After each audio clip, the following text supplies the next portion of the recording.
to another Raptors Weekly Podcast X wrap up with my old wrap up co host, Adon Moss. I'm Oren Weisfeld, and we are back to give you the people what they want, which is more Raptors content, even though the seas are pretty dry these days.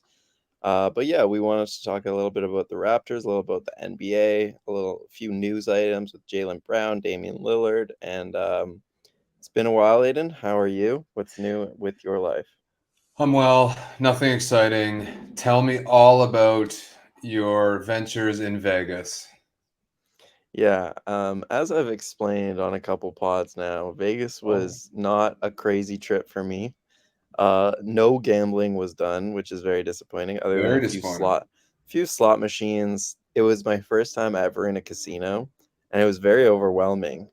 Yeah, Like the cards and all that stuff. So I planned on playing cards, but then I guess the people I was with weren't into it, and I didn't really want to go off on my own and be a degenerate for a whole night. dude, So you're in like the land of I degeneracy. know. Trust me, I know. And Vegas is a very gross place because of that. It just Yes, it is. encourages degeneracy. Like you can buy these like huge drinks of alcohol, like those huge sippy cups, and you Yeah. can walk with them anywhere you want. You can go into restaurants with them, like it's insane. So I didn't really gamble. I didn't really party that hard, other than I went to Cirque du Soleil one night and some Fun. live music. That was fun, yeah. Did you smoke a Um, cigarette in the middle of a lobby? That's kind of like oh, you bet I did. You bet I did. Right at a slot machine, and I made my friend take a picture of me. nice. Because when you can smoke indoors, you have Yeah, to. And I'm really not a smoker. I want to make that clear. But when in Rome, you know. that's right.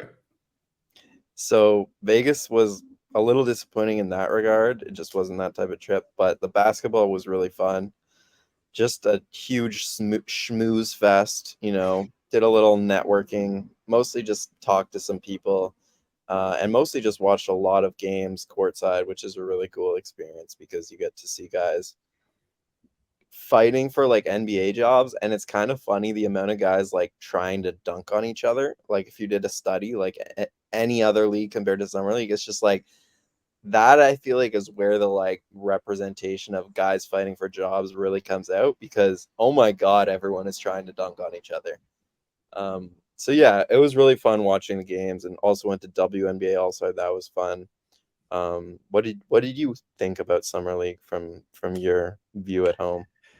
Yeah, I mean, it quickly falls off, unfortunately, as the higher prospects get shut down, which I think is a Mhm. kind of a lesson on maybe you experience this on timing as to when you go to summer league. Like you definitely want to go in those first 3 to 5 days, I'd imagine. But I mean, I love watching it too. I just like watching hoops. It's not the best quality of ball, but it's particularly because everybody's kind of looking out for themselves in some respects. Um, but yeah, I love watching the grind. It's like the ultimate that and the fact that I'm streaming the basketball tournament right now.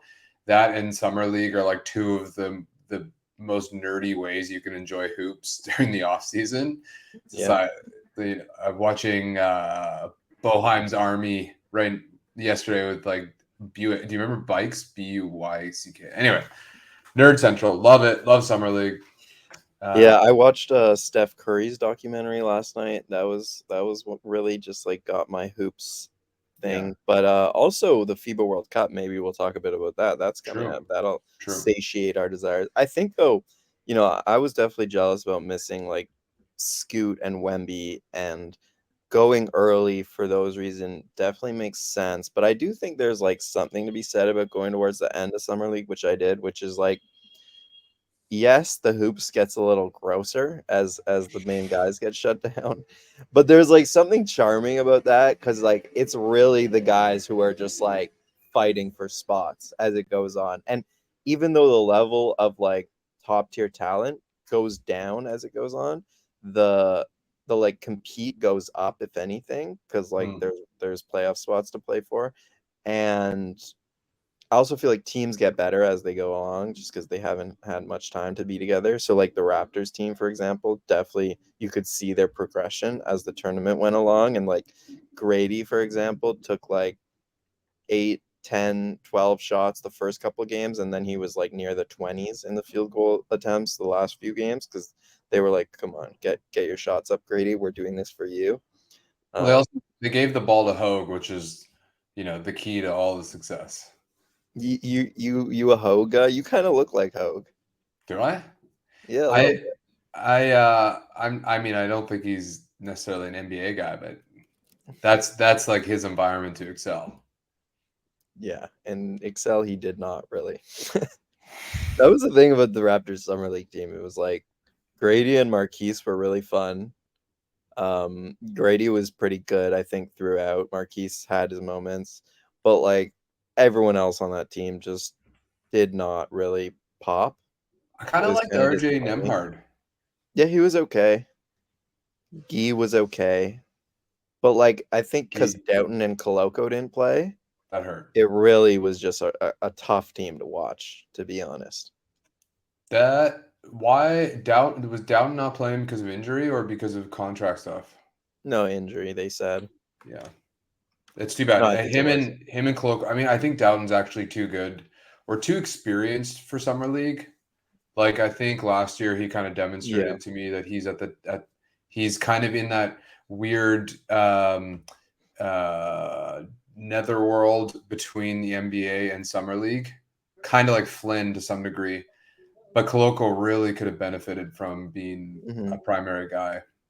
Yeah, and it would have just been nice to see where Koloko is at, like Yeah. physically, and just like because if he's dominating in summer league, then you can probably be like pretty confident that he can go into next season as the backup center. Actually, I'm curious about what you think about that because people's opinions really vary on like how much you can take from summer league. And I'm of the opinion that you can actually take some stuff because if you look at, for example, like the leading scorers for the last like 5 to 10 summer leagues, it's all guys who are like really good players in the NBA. So like if you're dominating summer league, you're you're gonna have success in the NBA at some point. Like that's what the history tells us. Um, but obviously you can't take everything from summer league. So I stand more so towards like I kind of buy what I see at summer league. For Yeah, the most part. the Ringer NBA show kind of went through the like last 4 years of the first and second team All Stars of Summer League, and Mm. majority of them are legitimate NBA players. Maybe they're not the best, but they're on a team and they're getting minutes. Yeah.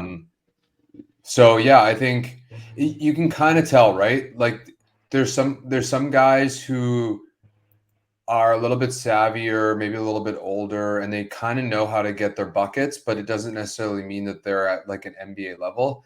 There's guys that really just completely take over, and you're like, okay, they're done. And then there's those other guys and I think Dick to some degree is one of these players where, and I myself am one of these players where you kind of play down to the level or you play up to the level, right? Like you're a catalyst to an already good team or you feed off of an already good team. And in summer league where there's no real team play, there's no balance, the talent level is lower, the awareness is lower, you're not going to find those guys in summer league. Like you're not going to see them the same way you would Hmm. necessarily in a higher competitive environment. Yeah. Yeah, I feel like summer league is it's just like any other league. Like if you're smart and your feel is high, then you're gonna succeed in it. And I But you think might we not saw that with shine. Grady. You might Yeah, not yeah, shine though, right? And I think that's the thing is the summer league's not really built to demonstrate all of the NBA player types. I think it like a yeah. Keontae George, for example, it's built for Hmm. a guy like that who can just be ball Hmm. dominant and go off Yeah, and true. strut his stuff, you know? He looked great. He looked Yeah. great. Yeah, and bigs, for example, it's really hard for bigs to succeed in summer league because nobody really passes them the ball, and it's so selfish. But I also mean like in the sense that with your feel and your just the way you play the game, if you're a chucker and you're constantly taking bad shots or making bad decisions, turning the ball over, then it's like, all right, if you're doing that in summer league, even if say you're shooting the ball really well and stuff, it's like you probably aren't going to succeed in the NBA because it's just you're going to have to play a small role in the NBA. And so if you're already doing those things in summer league, then I just Yeah, don't think that but that's a very good sign. the inverse could be true too, right? It's like again, Grady Dick. It's like, yo, Grady, go get me 30 and 10. And it's like he goes and I'm not saying this is necessarily happening, but he's inefficient and it doesn't look that great. But then in a smaller role where he's asked to do certain things, he excels and then makes a career out of it. So I think summer league is a good way to test your mettle, but it's not necessarily the best way to discover who you're going to be in the NBA. Is all. No, yeah, I agree. Let's talk about Grady Dick because Okay. I think speaking of Summer League, I think it was obvious that the Raptors built the team around him in a lot of ways. Like he had the ball more than he is going to in the NBA. Like Mhm. I think everyone kind of thought of him as like this movement shooter who's going to come off screens and have a lot of plays designed for him to catch and shoot stuff like that. And in Summer League, he actually like was just given the ball a lot. Like he wasn't the point guard or anything, but he was just asked to create his own shot quite a bit. And yeah, he didn't like look like Keontae George doing that. You don't expect him to, but I think the idea is that you just want to give him reps doing this. See where he's at, but also grow that game for years down the line when maybe he can do that. Um, and in general, I was really impressed with his offensive game. Like he didn't shoot the ball that well, but there's enough sample size that he's gonna shoot the ball well in his career. But I thought there was a little more like off the dribble juice than I expected personally, where he was able to create a shot against some really good defenders like Ozar Thompson in that Detroit game, and doing that in addition to the movement shooting that I think people are expecting. I think he was ahead of where I thought he would be offensively. What do you think? Yeah, it seemed like there was the potential for him to be to have no handles, to have no kind of to not be a threat at different levels of the floor. Mhm. Although in Kansas, I think like he demonstrated he could do that. Um, and and so yeah, it was promising to see that he had the confidence to go and do it too, right? It wasn't it was there that and that's what I think I like about Dick is that I think there would be an assumption that he's going to be a quieter, shyer guy despite the red suit, but he actually looks like he has some self confidence to put himself out there and to kind of attempt at least to do what he thinks he's capable of. And that is something in summer league you do want to see is that when coaches or executive tell you to go and make the most of it, that they don't kind of rely on what their comfort zones are, which is just pull up shooting or spot up shooting. So yeah, that was all promising, and I don't expect him to be the most explosive, and I do expect him to have some moments where it looks like he's the less athletic guy, like against Oscar Thompson, for Mhm. example. But I also think that with his shooting and his ability to move without the ball, it's going to open up opportunities for him to get to the lane. And the Raptors really need that. They need both. They've only really ever had one or the other, um, Mm, if shooting at all. So right, like a Gary, for example, he's yeah, allergic to the rim. exactly. Um, yeah, and another thing I was impressed about, like, yeah, I mentioned the on-ball creation. Obviously, it's not like the tightest handle, and his playmaking has to come along if he's ever really going to get the ball in his hands. But there was enough glimpses there.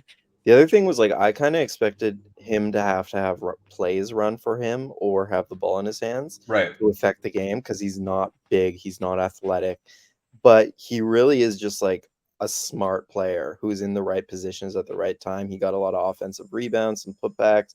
He's a good cutter. He loves those backdoor cuts. And he just found like ways to involve himself in the game, even when he wasn't shooting or scoring the ball necessarily. So that was another thing where back to your point about like summer league is if you're playing with bad players, he made the most of it, but you could just imagine him, say, for example, playing in like the starting lineup, not like the starting lineup necessarily, but like with a bunch of the starters on the Raptors who are a bunch of high field good passers, it's a lot of cutting going on. It's a lot of offensive rebound. I just see how his skill set would be amplified playing with good players with the Raptors, Precisely. even more so than like him coming off the bench. Like, I'm not saying he should start. We're gonna have to see, but just like it does make more sense for him to be playing primarily in starting groups and then Gary to play primarily in bench led groups, I think. Agreed. I would definitely anchor him to one of or both Scotty and Pascal just for that reason. Both guys are good at finding the cutter, especially I could see like Grady getting hit on a lot of baseline cuts. Like Mhm. he's in the corner for that weak side three, but then he backdoors on the baseline. I think we're gonna get a lot of that. I would argue he's not unathletic per se, and I think that's something that surprised me a little bit too. Is he's a bit more live when he's moving, especially considering he's 6'8". Like he's Mhm. not slow footed. Could you try again? That Yeah, is, and he loves catching lobs, so that goes to show like he loves playing above the rim when he can. yeah. So give But him a little he's bit of strength and maybe a bit more foot speed, and I think he's going to be a fine athlete in addition to everything else we've already seen. What do you think about the defense? Fine. I don't think he's going to get roasted. I think Mhm. like I can't really recall now. It's been a little bit, but I don't remember thinking that he's really stood out as being bowled over. You?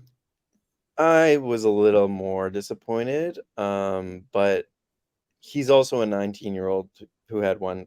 Like, you can't expect him to be a good defender at this point, given his frame, given his lack of experience.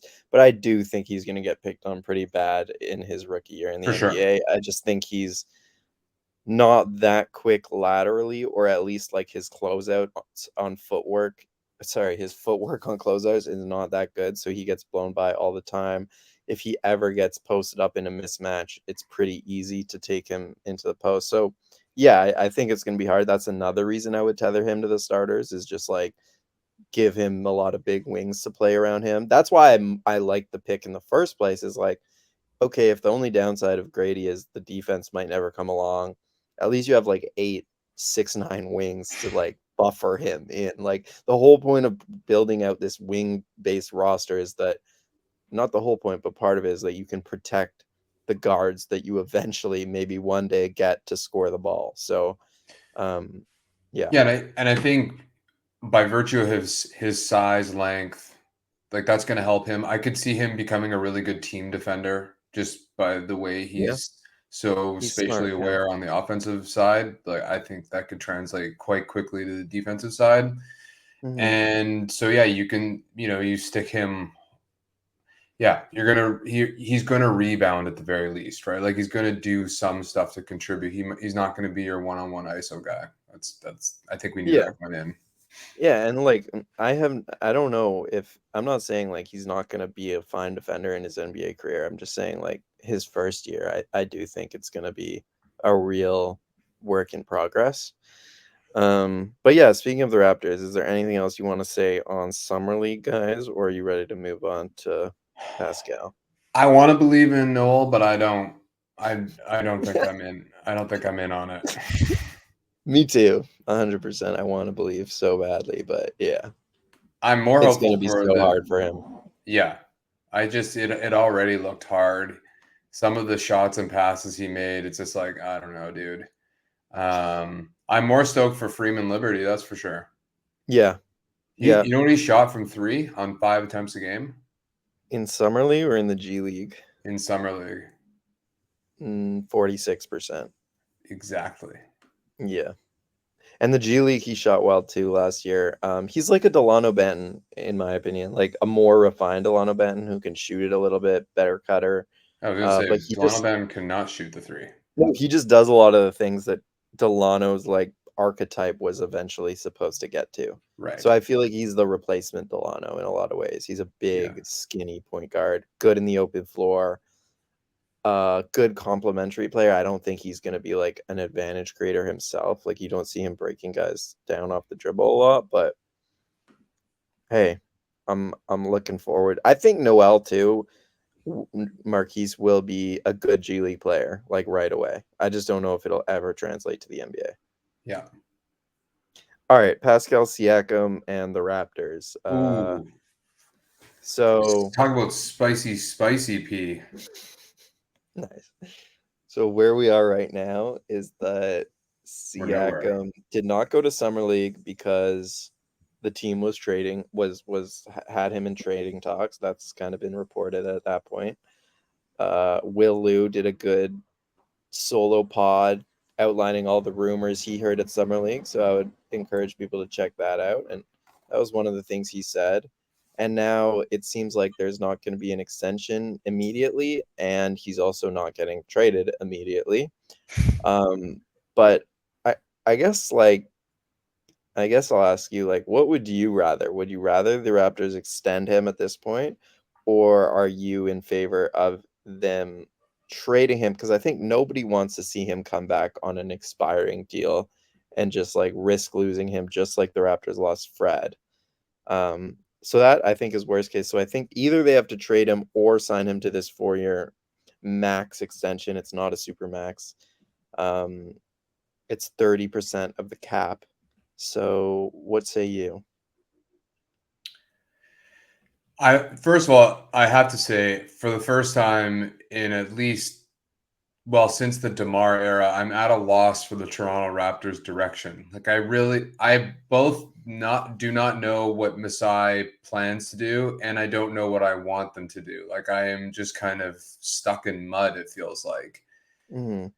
The pragmatist in me says re-sign Pascal and worry about trading him later, because I think at this point he's already advertised that he won't necessarily re-sign with the team he's traded to, which is really interesting.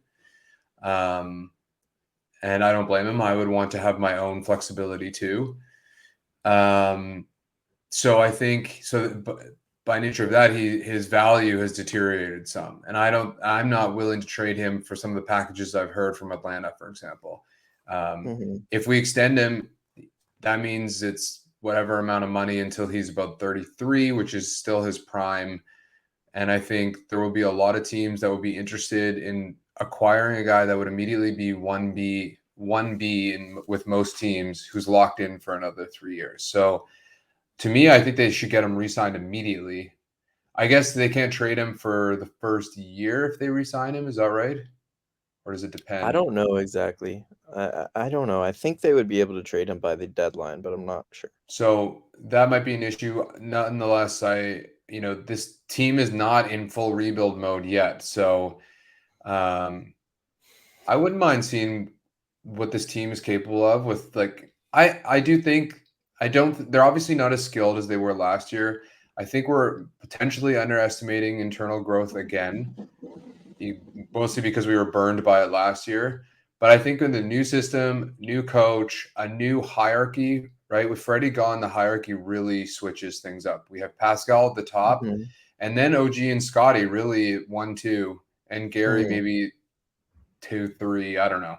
Uh, who knows? But anyway, so there's a lot. There's a lot to kind of test the waters with, and I'm just interested in this new experiment to see where it goes. So I'm leaning towards keeping Pascal, re-signing him, and figuring it out later. Yeah. I think I definitely agree that people are underestimating the Raptors. Like I've hated their offseason so far, everything about it, but I was like reading through this Twitter post that someone said like guess the Raptors win total next season. And it was like most people were in consensus that it would be in like the mid 30s. And I'm like, that just doesn't make any sense to me. Like, this is a very flawed team, but this is still like a 500 team, like more or less. Last year went as bad as it possibly could have, and they were a 500 team. I know they lost Fred, but I just think that that is still the floor of this team. I think the ceiling went down losing Fred pretty drastically, but the floor to me is still pretty high. It's still around like 40, But that doesn't really high. answer the question. Like, does that mean are you No, I happy didn't with the answer the team? question at all yet. Yeah, are you happy with the team that has a low ceiling and a mid floor? No, I'm this is the first offseason that I've like seriously questioned the Raptors front office, and losing Fred for nothing, just like there's nowhere to sugarcoat it. Even if the deals at the deadline weren't that good, it sounds clear that the Raptors weren't like hung gung ho on keeping Fred, right? Like based on the offers they give it, Houston only gave him a 2-year deal. The Raptors could have beat that if they wanted to with term. It seems like they just didn't want to keep Fred at anywhere near that cost. And if that was always the case, unless something changed between the trade deadline and the end of the season, they should have just traded him for whatever, a couple seconds and a player. Like, I know they're being nice and they wanted to give Fred the financial flexibility of choosing his own destination and all that, but like keeping his bird rights. But no, I would have just rather got something for Fred. And also that would have allowed the Raptors to see what they had without Fred for a half a season. So that was just bad asset management. And to me now it's at a point where you have to choose between Scotty and Pascal, because I just don't believe in this 3-person front court with Pirtle, Pascal, and Yeah. Scotty. Yeah. The only way I would believe in it is if you got like a Dame to be your point guard, like your backcourt was so good at shooting, so prolific that you could make up for some of that stuff. But I don't think they're trading like OG for Dame. I don't see why like Portland takes that deal with an expiring OG. So No, unless it's you can do Scotty for something like Dame. that, unless something you can do something like that, then yeah, you have to kind of choose between Scotty and Pascal to me. Scotty for Dame makes a lot of sense, building around Pascal's timeline and just going for it, or Pascal for picks and prospects, and yeah, because if they do go into the season as the team is currently constructed, um, I just don't see what the ceiling is. I don't see how they make their ceiling really high because like there's a ton of talent, but there's just not enough shooting. Like that's just it's a very simple problem. And there's no point guard. Like you can give Scotty the ball and say go be the point guard, and I think that'll be good for his long-term development for sure, but like it's not gonna win you a championship in the next 5 years. No, I don't think he has enough creation off the dribble to be the lead guard on a team. Yeah, and maybe you could to build a successful team around that with like a bunch of movement shooters. But if Pascal and Pirtle are also on the court, um, it just doesn't really make sense to give him the ball. So yeah, I'm also kind of at a loss, like in terms of what they should do, what I want them to do, but I do not want them to go into the season like it makes sense to sign Pascal and then worry about it later for sure, especially if the value of the trade packages are really bad right now. But if they go into the season with this current team, I will not be excited to watch them. And I would much rather them pick a clear direction at this point. And again, that either means building around Siakam's timeline or building around Barnes's timeline. And yeah, that's Yeah, about it'd be a much easier question if we didn't just resign Pirtle. Like that really does throw a wrench in so much because I mean, to your point, if we had a big who was more of a spacer, maybe a little bit more nimble, then perhaps Pascal and Scotty could play alongside and we could kind of figure it out. But Pirtle was at his best in the pick and roll with Freddie, and so I still think re-signing Pirtle has value. Like he's a top defensive center. A lot of teams would want him, especially if they're making a run in the West against Jokic. Um, so yeah. we need to keep him, but it's just it's confusing and crowded. And the Gary opting in is another confounding part to not for us, but for management to figure out. And we still have no guards. It's funny because Flynn is just kind of there. It's like he's literally our backup point guard right now, as he was last year. But I think he's going to get legit minutes, which I'm not necessarily upset about anyway. Like I still think there's a possibility he kind of breaks through, and I think he needs a new coach to do that. So We'll see. Yep. It's But yeah, possible. I also think Doughton will have a good year. yeah, Like, I'm high on him. me I too. honestly, I think he can play. Schroeder will play, but again, there's no spacing with Schroeder out there. So, There's no um, space with Dowden either. no, Doughton's a better shooter, I think, than Schroeder. But yeah, he's not like a Damian Lillard.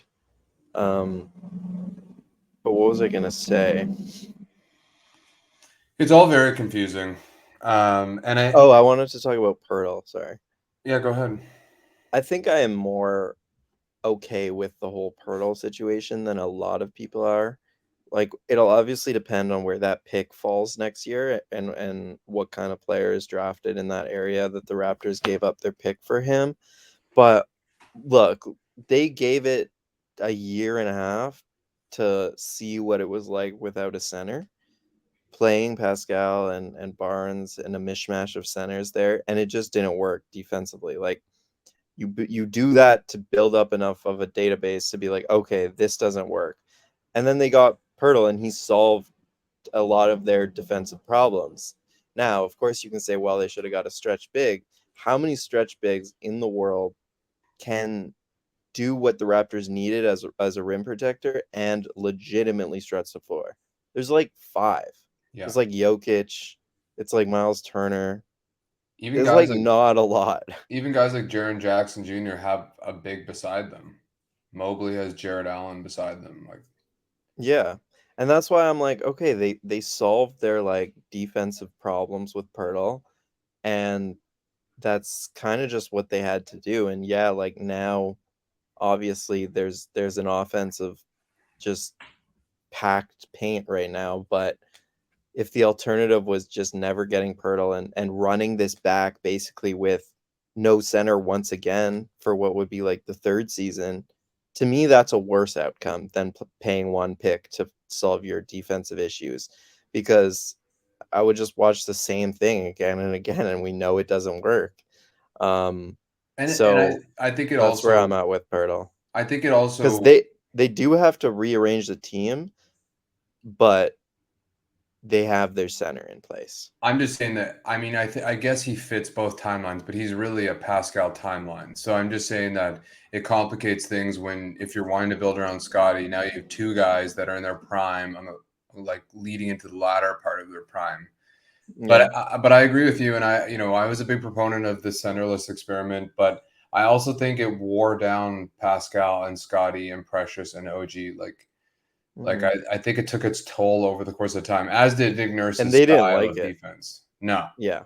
And this, they didn't like it. And at a certain point, you have to like adhere to your players or else they're going to walk yeah. out on you. Right. So I agree, and I think a lot of this will come down to who Scotty is this year, and who it It will. seems that he is becoming. Because if he becomes a little bit more comfortable in the mid range, on the perimeter, at the spot up, Hmm. then perhaps the three of them can work. Um, Yeah. I mean, it would have to be like a really extreme advancement, but it's possible. Yeah. And also, I would say with Pascal, like the idea is obviously that he's older and therefore done growing, but he gets better every year. And there could be a season where he shoots, 37% from three. And if Scotty does that as well, and they both kind of are just okay enough from three, then maybe this whole thing works and we look silly. Um, but it just feels like the offense is going to look ugly because how It's are they creating those open yeah, threes? it's definitely Right? gonna It's look just ugly. like post ups. I know that like Pirtle is gonna make a lot of like decisions from the elbow and that kind of stuff, but yeah, without guards to like shoot off the bounce, It's gonna be it's gonna they're be not gonna be tough. pretty games. No, probably not. Yeah, also on the two timeline approach, I'm really not even that concerned about timelines as much as I am about fit. Like Pascal and Scotty, whatever, they're a few years apart.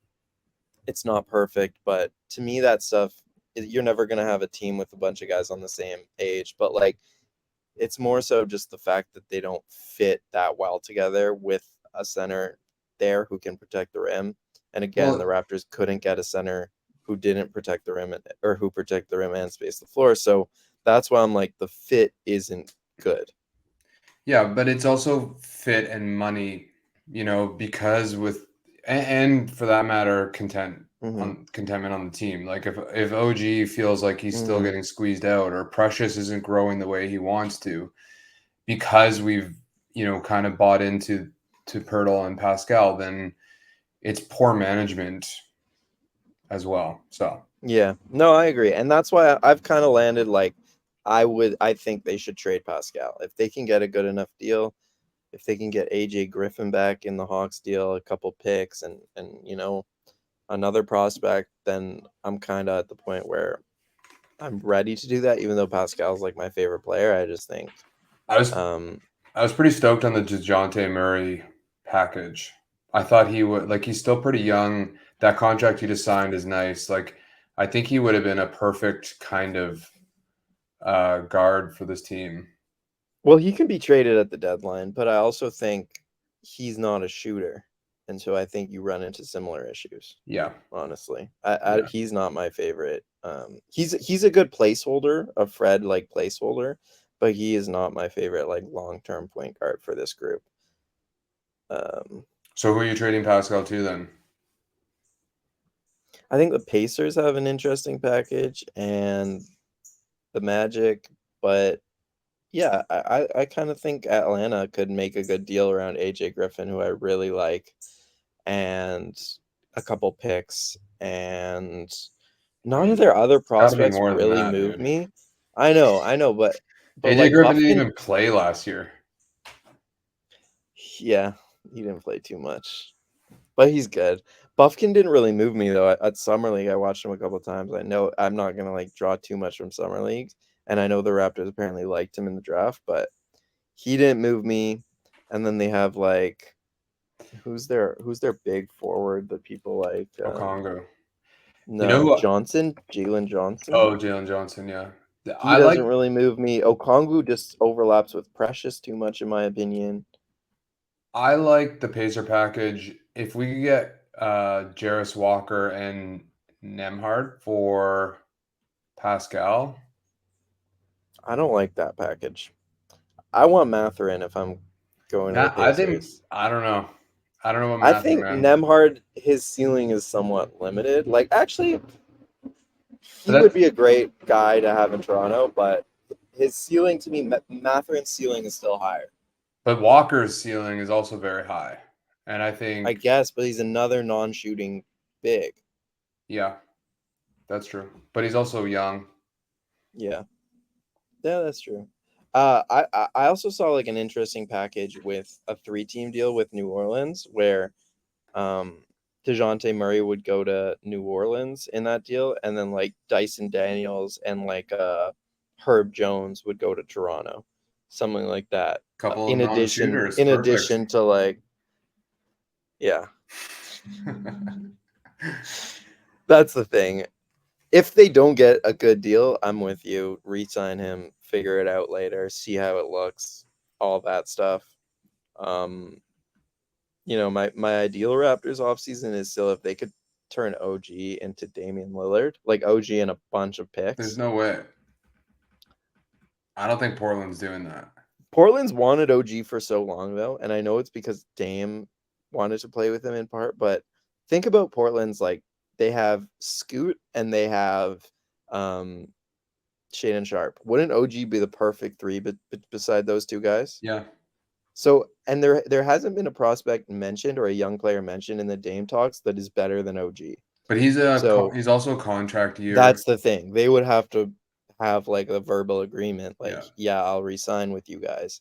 But to me, like trading Scotty for Dame is just it's risky, I man. agree. If But if I can keep Scotty and have that like insurance in case I ever need a rebuild, that's what I always want to have Scotty just in case we need to ever do that. I agree. But I've also said this, which is like, if Scotty continues to set off alarm bells for whatever reason, like he doesn't like being in Toronto, his work ethic's lacking, or whatever it is that kind of like popped up this year, if that keeps happening, And it's not that he will not meet his potential, but it's possible that he doesn't want to be in Toronto anymore. Like if they're getting those kinds of feelings, it's possible that trading him now and making a push for it is the way to go. Sure, but they still have him pretty much locked up for the For next 5 more years. 6 years. Yeah, Yeah. like even if he doesn't want to be in Toronto, they don't need to start worrying that for a few more years. And Yeah. I think Scotty's gonna figure it out as like a professional. I'm not So pushing for it. I'm just saying if that is what's happening, right? Like it doesn't feel like the relationship is over the moon right now. yeah, doesn't feel like their relationship was great with Scotty, with OG, or with Pascal. Yeah. So that's why, yeah, it feels like they kind of have to choose like two of them in a way because, Or Gary for that matter. well, I'm not too worried about No one Gary. seems happy. Grady seems happy. Yeah. Grady, good guy, fun guy to talk to. He'll inject some good juice into the team. But yeah, so Pascal, you know, one of the things with him is committing to that 30% salary for the next 5 years, and if you do that, it becomes more difficult to build the team. And like I was talking to one of the Raptors scouts in summer league who I know, who was just saying like with the new CBA, if you the reality is now that you pick 2 or 3 guys and the rest of the team is just going to be in constant flux Yeah. because that's just the way that like the contract situation works, is that you can't really have like a core of 6 guys anymore.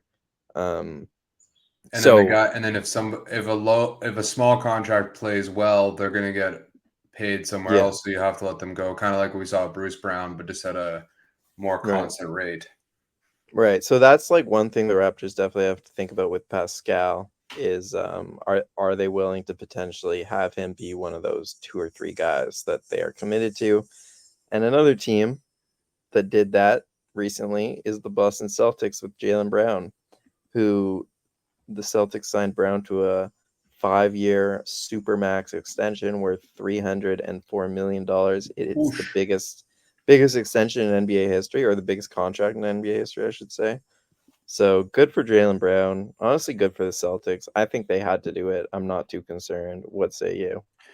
I don't think it has anything to do with the Celtics and Jaylen Brown. I think it has to do with the system in place and how broken it is. It's like Boston can't just let Jaylen Brown go, right? Like they are in this dilemma where they're forced to sign him essentially, right? Like, and so but then they can't also penny pinch Jaylen Brown because then they're just going to piss him off and he's going to want to get out as soon as he signs or he's going to walk away. So it's kind of like it's it's like everybody who's complaining about the contract, it's more just a contract of the situation. Like the stars just align for Jaylen Brown in this moment, and it's going to continue for subsequent contracts for other players. They're just going to continually grow, and I think that needs to be fixed more than anything else. Is that like we saw this with John Wall, we saw this with Westbrook, we saw with Chicago, we saw the opposite was just Chicago did let Jimmy Butler walk, and Mm-hmm. they were screwed for it. And the John Wall contract was an anchor. So was the Westbrook. So something's not working in the system, and I think that's what needs to be changed. But yeah, Boston's trying to win a championship right now. If they let him walk, they don't. They have room to sign somebody, but who are they going to sign? They'd have to wait a year to do it. So it was a no-brainer to do it. Yeah. I don't know if something's wrong in the system or teams just need to be smarter. Like, No, but they say Jaylen Brown does not live up to this contract and has a bad year next season, and they have to like trade picks to get off the contract. Then, going forward, I think teams will be more hesitant to hand out this supermax to guys who aren't like the 5 best players in the league. yeah, but somebody will sign them. So they're just going to lose the asset then.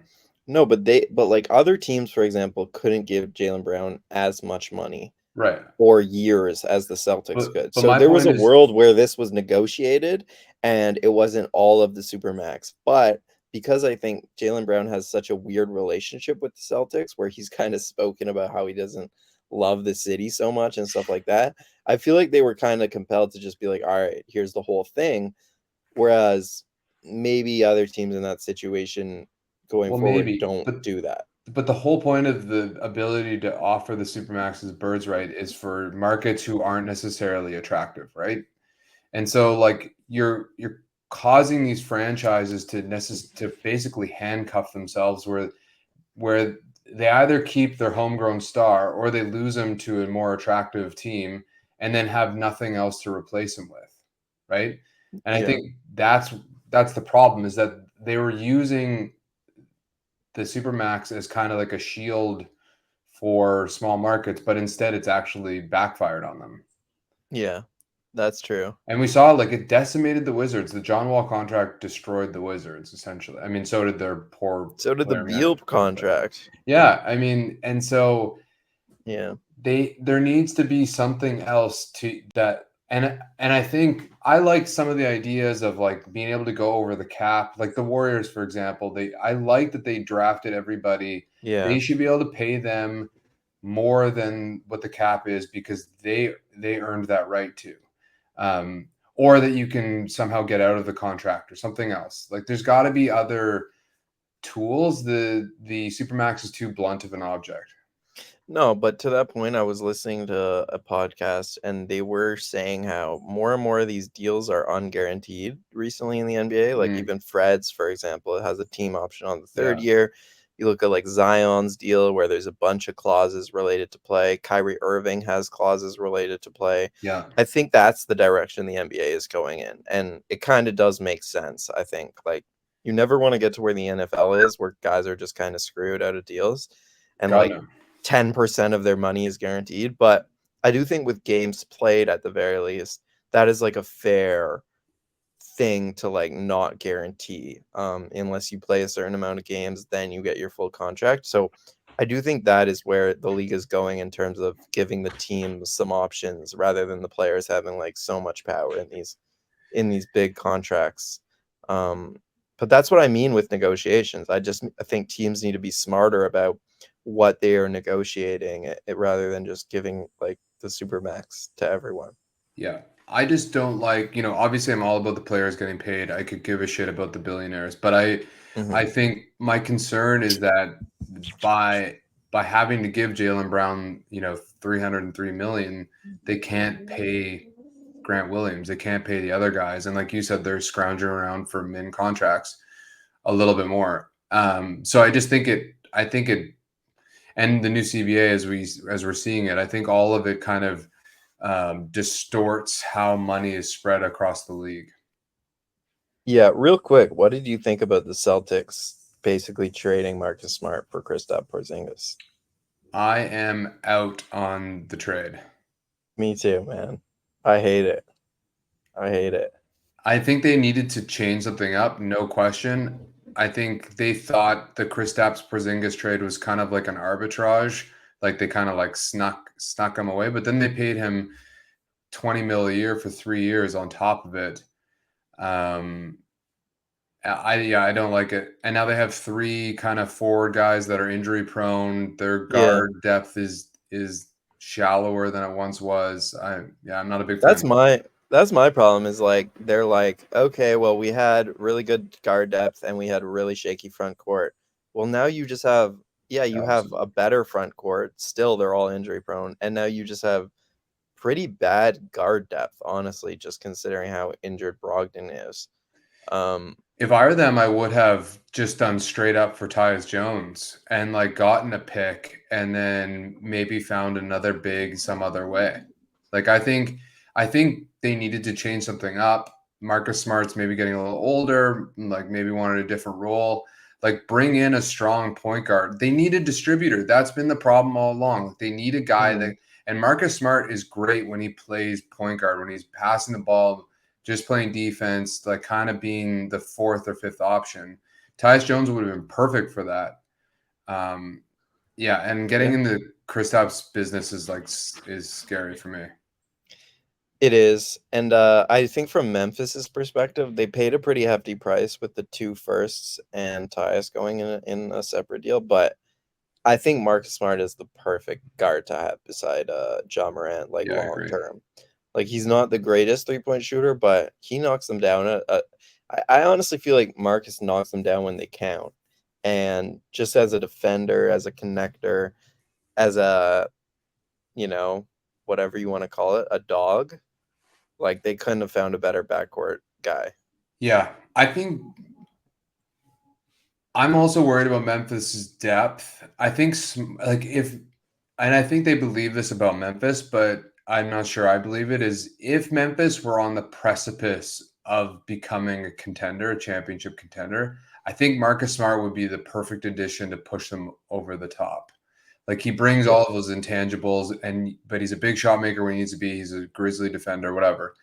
No pun intended. But I don't think they're there yet, particularly with the Jaws suspension. Clark's out. Like if you actually look at their bench, unless one of their younger guys kind of pops, I'm not sure they have enough to really compete in the West. In which case, the Smart trade might have been too premature.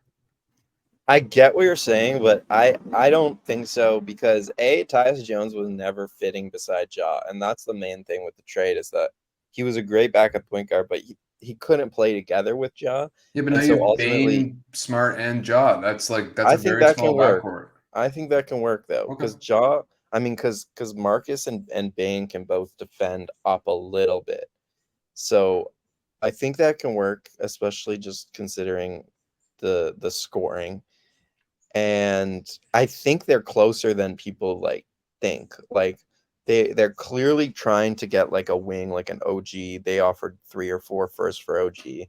They're gonna make one of those trades for a wing sooner than later. And even if they don't, I already think they're like a really competitive team when healthy. Just like the JJJ core is like an automatic top 6 seed. And Bane. I just think they're so good. Yeah. Yeah. And then, yeah, with Marcus Smart, I really think they're going to be a good team just for the next few years. And as soon as they want to make that all-in push, they have the assets to do it. So We didn't see Zaire Williams at the Summer League. I wonder if he's taken a step up or he's injured or something. that's another team. Okay, what do you think about this? This is another team that I think should trade for Siakam is the Grizzlies, just because Jaren Jackson Jr. I think has to play the 5 in their best lineups, and Siakam would kind of be the perfect 4 beside him. I know the spacing gets clunky now with like Ja and Smart, but you still have Bane, JJJ, who are like really elite 3-point shooters, and then the other 3 guys can shoot it. All 3 of them, just not like an elite rate. They have all these assets. Like Santi Aldama is a guy I would want back if I'm the Raptors, just because he's like a floor spacing 4. I like Santi a lot.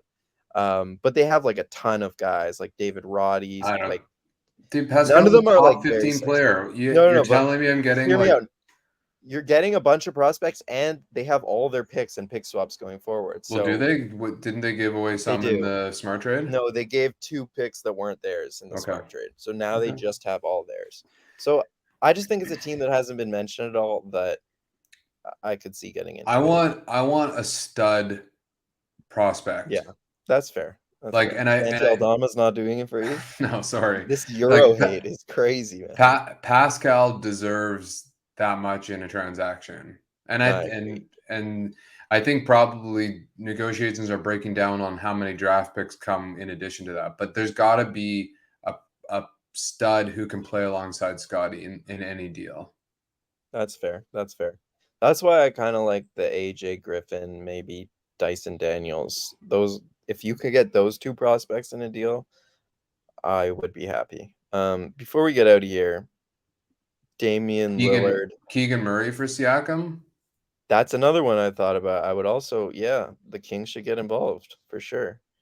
Um, but yeah, so Dame finally, after years, requested a trade after they did not trade the number 2 pick or the number 3 pick for a player. Basically, Portland put themselves in this situation, and they kind of always wanted to rebuild. They were just doing it quietly. Which honestly is annoying in and of itself. Like you have a top whatever player all time and you never really built around him and instead you tanked the last 2 years secretly I mean, and promised him Toronto they should take they, a lesson. they promised him that they would eventually build around trade these picks for him and they never did. So I think Portland is getting off the hook a little too easily. What do you mean Toronto should take a lesson with who? Scotty? Well, just like kind of overplaying their confidence in like internal growth and waiting for the perfect trade to come along that never actually does. And I'm Mm-hmm. not saying Toronto's done it to the degree Portland has yet, but it's something to be cautious of. We're seeing like with Definitely. Washington and Portland, just the mismanagement. It's like you Definitely. gotta go for it or you gotta, Mhm. Yeah. you know. And Masai's history too is like he's never made a deal where he trades multiple first round picks, I don't think. Hmm, He's always made these deals where it's like he's made some big deals, but he's never like leveraged his future right. for a star. And yeah, like KD came up, they weren't willing to go there. It sounds like Dame came up. It doesn't sound like Toronto is in those talks. And yeah, like I agree they should at some point. But I'm more interested in like the discussion of Dame and loyalty and all those things because he was loyal to the franchise for many years. They never really built elite teams around him, but he spent his whole prime there regardless. And now people are like, what are you doing? Just trade Dame to the best. I think the consensus is that they should just trade Dame to whoever offers the best package and not care at all about where Dame wants to go. I also think it's a bit unfair of Dame to only give them one team rather than like a few contenders where he would like to go.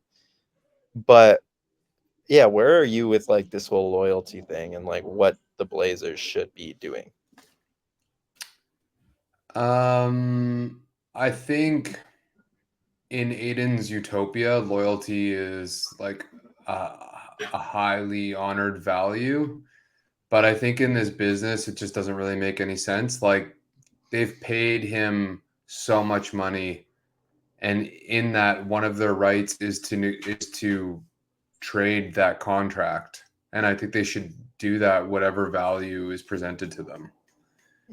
Yeah. Yeah, I I, don't think they have I any obligation to him. They did what they could in like a decade, as did Dame. There's no fault of his, but I don't think there's this kind of like this unspoken loyalty because it's not applied universally. It's not. I don't know that it's going to benefit Portland in any way in the future. It doesn't make sense to yeah. me. Okay, two things. Like one is with the payment thing. Yes, they paid him a lot of money, but they made way more back. For What sure. like if they didn't pay him that money, the Portland Trailblazers would be valued at way less money than they are. Like they didn't pay him and he left for No, something. I'm not saying that So I'm not saying that like Dame should be thankful he got paid. I'm saying that like because they paid him, they have the right to move the contract. Like that's no, part I know. of the process. And so like I don't think loyalty should be in something to be considered in a business transaction. The I do. Honestly, I do. Like I don't think it should be the be all end all, and I don't think it's really fair to just have one team and they have to give him there no matter what Miami offers. But like I think they should send him to a contender and a team that like he wouldn't mind playing for. And it's to me it's not about like what Portland's future would be because that's what you hear a lot of people be like, well, Portland's never gotten free agents anyways. What does it matter if they do right by Dame? It's not going to change any free agent's opinion of like whether or not they want to go to Portland. I don't care about any of that. I think like it sounds cheesy, but like just do right by the guy. Like he did right by you for so many but years. did he? And I But you get it. just said he got like super maxes because of staying there. It's not like he did it because he loved He the got super Portland maxes people. because he's Damian Lillard, though. That's the thing where I think we need to make a distinction. Yeah, Like but he couldn't there are get that some amount of money elsewhere. he could have if he went to a team and stayed there long enough and then did it. Like there has to be a distinction with like some players really do just get like Bradley Beal. Bradley Beal got that contract because he was a wizard. Damian Lillard has been a top 10 player for the last almost decade. Like, he could have gotten these max contracts, and say he played in New York, add like the endorsement money that he would have made in a bigger market, he would be just fine monetarily. Like, he would have made probably around the same amount of money he made. But he stayed in Portland. Like, it wasn't just about money. And I think that's a big thing. Like, Dame was so good that he was going to get paid maxes anywhere he went. It wasn't just because he was in Portland that he Okay, got paid. but He assume chose to we stay in Portland because, assume we don't know his motivations because we don't actually know. yeah. Like, do we know for sure that he was just being loyal to Portland? Like, that's what I'm all about. Like, do we really know that, or do we Well, like? I think you can kind of assume some of his motivations, because if money was the motivator, and that's really the only other option, he he would have gotten money elsewhere. So I think his motivation, There's yeah, a there's a substantial percentage that he wouldn't get if he had gone elsewhere. well, but then you take into account endorsement deals. He's I still just getting don't think. endorsement in Portland. I think that's part of the thing is that like in it's not city dependent now for endorsement. Like a superstar like Dame is going to get paid for commercials wherever he is. No, but still, there's certain things that come with being like a Laker or a Knick that Let don't come with being a let me ask you this. trailblazer. How upset were you when the Clippers traded Blake Griffin? Were you But distraught? Because that's even to me, that's that even more what they like did was rude for sure. Like, yeah, they that was showed him way that more video. stabby in the back than what Portland would be doing to Dame trading him to a team of their choice.